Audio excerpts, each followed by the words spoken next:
White text appears on black screen that reads Nature Creation, Exploring Wildlife. Hi, my name is Maggie and I'm a ranger at Niobrara National Scenic River in Valentine, Nebraska.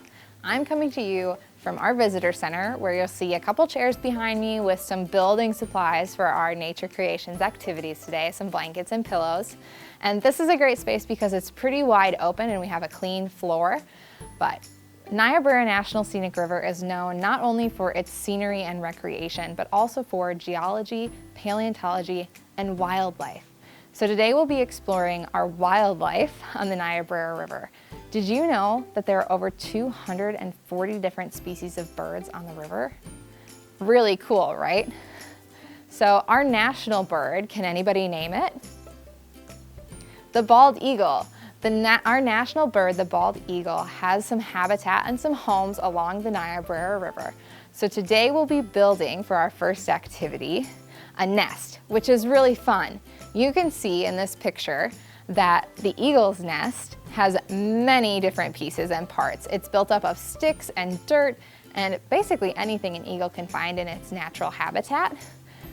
But it's kind of a feat of engineering. It's a really big nest and it needs to stay up in a tree where it can withstand wind and weather and rain and be a home for the bald eagle, right? This is where it lives. It's where it eats, it's where its babies stay. So we're gonna be building an eagle's nest in our living room, and imagine that it's somewhere where you get to hang out all day today. So you could put it in front of your TV, you could have snacks in it, you could take a nap in it. I'm gonna build my eagle's nest big enough for me because eagles are a really big bird. Eagles have a wingspan that can be up to 7 feet. I'm only 5.5 feet tall, so can you imagine even more, even an eagle being even bigger than I am? Not the bird, but just its wingspan when it spreads its wings out wide.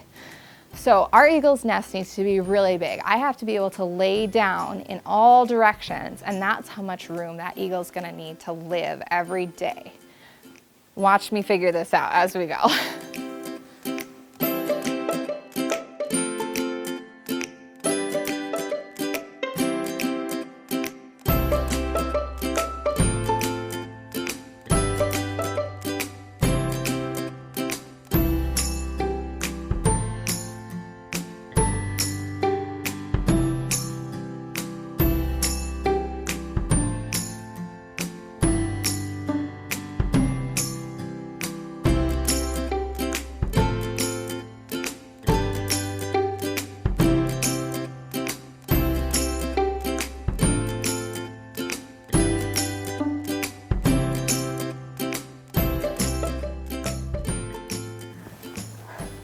Look at that, all done. See how big my nest is? It's wider than I am. I can lay down in both directions. I think a bald eagle would be very happy in this nest. If you want to learn more about eagle's nests and how they're created, check out our video by Ranger Susan, and she'll tell you all about how eagles keep their nests up in trees, how they are engineering masters, and how eagles eat and live in a nest every day. Next, we'll be exploring one of our other feathered friends on the river. So check out what's coming next. We're gonna head back to the table in our visitor center, and we'll see you in just a minute. White text on black screen reads you can pause and do the activity now, or continue watching for the next activity. Ranger appears at table with supplies. Wow, that was so fun. I had such a blast putting all of those different layers together for our eagle's nest. But now I'm thinking of an entirely different bird. There's one that likes to hunt at night. He's nocturnal. But can you guess what I'm thinking of? An owl, you're totally right. So our second activity for today is to make an owl out of our own hands. And he's white because it's winter right now.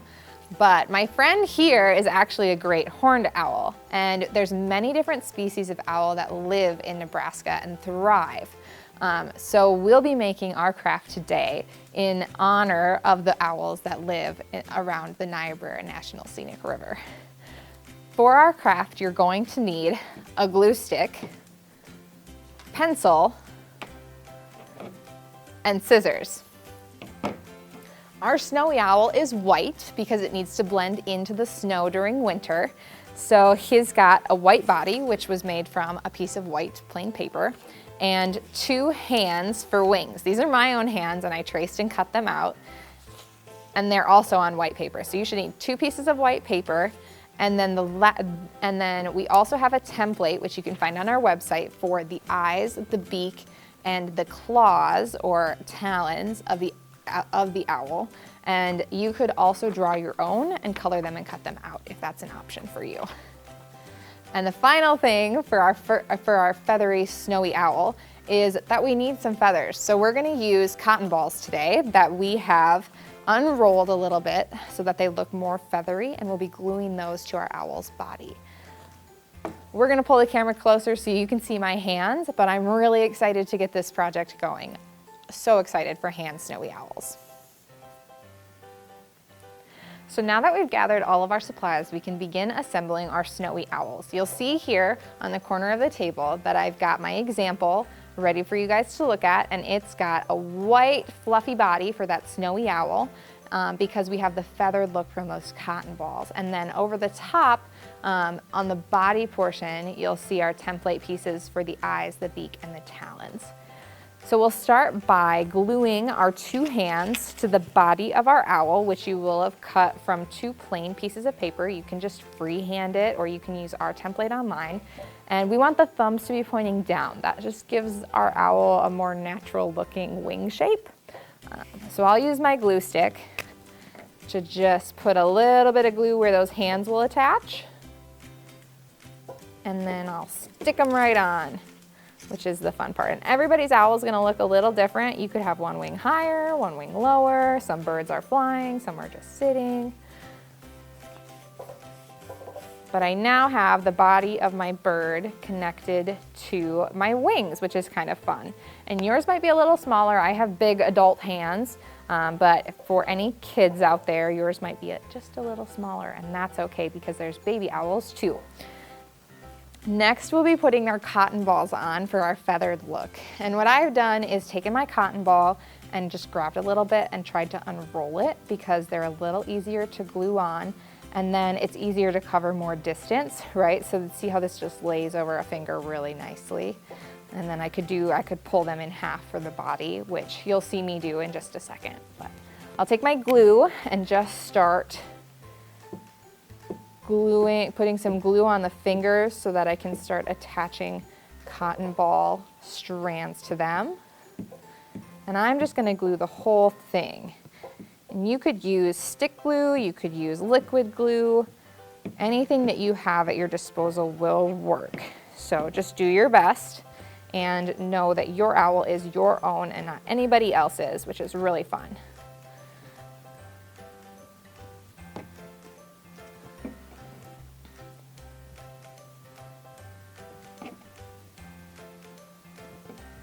It goes really fast when we have strings to work with and cover a lot of ground quickly.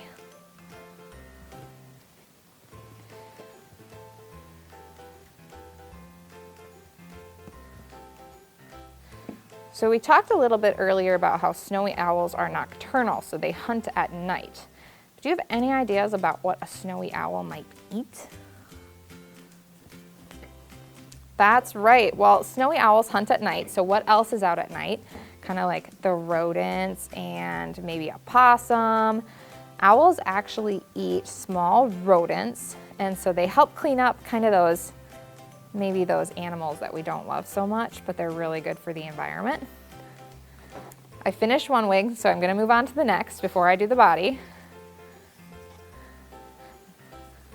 So I'll do the same thing on this other wing that looks like a hand, is just put glue on those fingers and all over the palm so that those cotton strands stick. And they give me this nice feathered look like you can see on the other hand. And this goes really fast, fortunately. So it should be a quick craft, but you could, if you wanted to have a brown owl, you could maybe try to color your cotton ball strands or paint over them, or you could just color your hands and your owl body or use colored paper to make an owl like our great horned owl friend that we just met earlier in the video. because owls come in many shapes and sizes. There are some that are really small and some that are really big. Great horned owls are pretty big, and so are snowy owls. And because they hunt at night, they also have really good vision and hearing. So now I'm putting glue on the ears and the body of my owl, trying to just fill up that space with glue so that my cotton balls stick. And I'm getting this really nice feathery look on top of my owl. And if you've got cotton pieces that kind of stick out or maybe aren't your favorite, that's okay, because owls have feathers, and sometimes feathers don't always sit straight.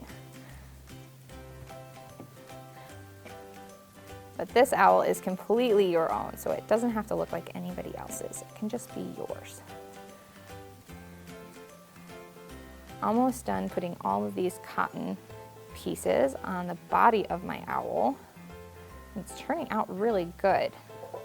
I'm really excited about it. So I'll show you my finished feathers on my snowy owl. It's got 2 hands and the body with 2 ears that look really, really nice. And now we're going to be adding the eyes and the beak and the talons. So in order to catch all those rodents, owls need a different kind of hand than a paw, right? So our furry friends like dogs and cats, they have paws because they eat different kinds of food than an owl might. So we're gonna attach, I'll start with the eyes and then we'll do the beak and the nose. And we said earlier that owls hunt at night, so they need big eyes so they can take in lots of nighttime light from the stars and the moon. So our snowy owl has big eyes so he can see things in the dark. It's got a good beak for a nose, right? Because it's gotta be able to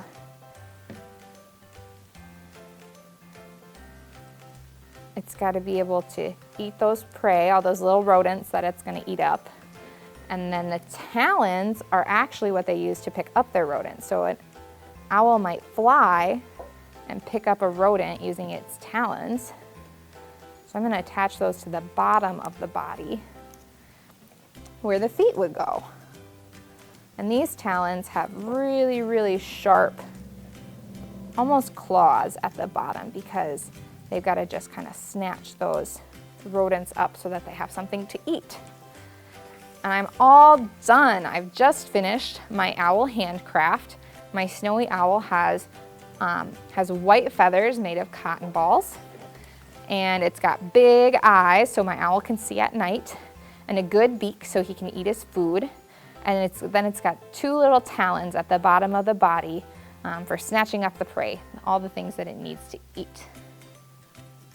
If you want to share your owl handcraft with us, you can post it to social media and tag us at Niobrara National Scenic River, or hashtag Niobrara National Scenic River NSR, and hashtag Nature Creations, so that we know that your craft was made during our Nature Creations live event. Tomorrow we'll be coming to you talking about paleontology on the Niobrara National Scenic River, and we'll be discovering some really cool things about the early mammals of the world. So tune in tomorrow, and we'll see you later. Credits appear as white text on black screen and fade to black.